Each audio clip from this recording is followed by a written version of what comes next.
L'École supérieure d'administration, d'économie, de journalisme et des métiers de l'audiovisuel ESAE offre de nouveaux challenges pour l'année universitaire 2023-2024. Étudiantes et étudiants, parents d'élèves nouveaux bacheliers, ESAE, c'est la garantie d'une formation de qualité à des conditions très avantageuses. À Gbedjromede, à Papa, à Boumekalavi et Parakou, inscrivez-vous en administration générale, administration du travail et de la sécurité sociale, trésor et finances publiques, impôts, diplomatie et relations internationales, journalisme et métiers de l'audiovisuel, gestion des marchés publics, planification et développement local, sciences économiques, sciences juridiques et toutes les filières des sciences de gestion. ESAE vous offre des bourses, demi-bourses et de réductions pour les premières inscriptions dans toutes ces filières. Waouh! En licence 1, 2 et 3 et en master, bénéficiez jusqu'à 50% de réduction sur tous nos sites. N'est-ce pas génial? Infoline. ESAE Gbedjromede, 3e rue à droite en quittant le carrefour Le Jador pour la BIBE Jéricho ou au plus 229 90 93 65 21 98 98 14 00 à Kpakpa au plus 229 52 88 33 33 à Boumekalavi au plus 229 52 88 44 44 Parakou au plus 229 52 46 12 12.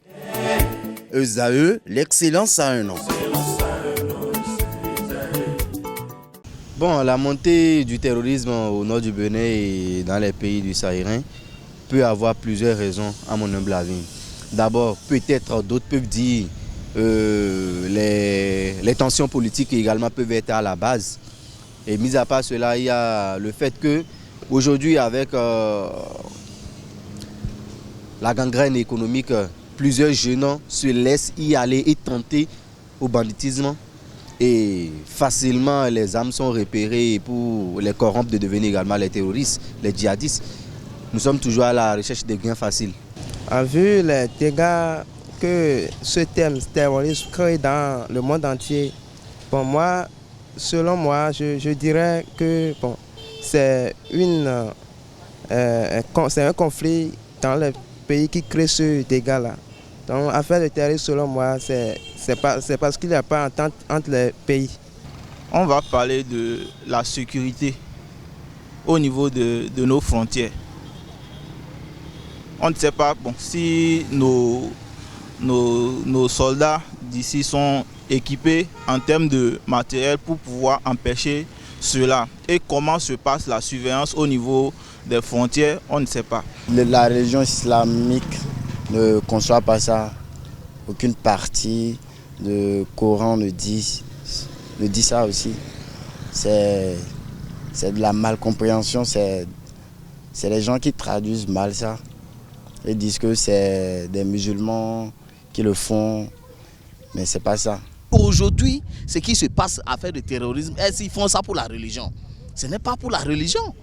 Et ceux qui tuent là ne sont pas nécessairement des musulmans à 100%.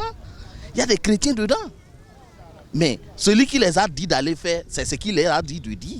Dieu nous a enseigné l'amour, l'amour du prochain. Et s'il faut parler de l'amour du prochain, je ne vois pas comment ce même Dieu aussi va aussi admettre qu'on se tue au nom de lui. Donc moi, je ne trouve pas logique cette pratique de tuer au nom de Allah. Pour arrêter ce fléau, selon moi toujours, je dis toujours selon moi parce que c'est moi mes idées, ce n'est pas forcé que le gouvernement puisse travailler avec ça. Il n'a qu'à faire des recherches. Là où nous avions des ressources, même Togo, Ghana, Burkina, ils n'ont qu'à faire leurs recherches et poser des bases militaires là où il y a les ressources. Pour arrêter ce fléau, selon moi, la toute première chose, c'est revoir notre politique. Il revient donc au gouvernement de mener des enquêtes pour pouvoir trouver la source de ce fléau. Pour arrêter ce fléau, déjà comme l'État béninois est en train déjà de le faire, c'est-à-dire augmenter l'effectif au niveau des corps armés. Et je pense bien qu'à chaque moment maintenant, vous allez constater qu'il y a des recrutements, surtout au niveau des coteries. C'est toujours pour renforcer la sécurité au niveau de notre territoire d'abord. Et l'autre chose également, il faudrait plus sécuriser surtout les villes et les localités un peu plus éloignées de la ville. Je pense bien que c'est là-bas généralement que les rebelles se cachent et ils ont leur base là-bas.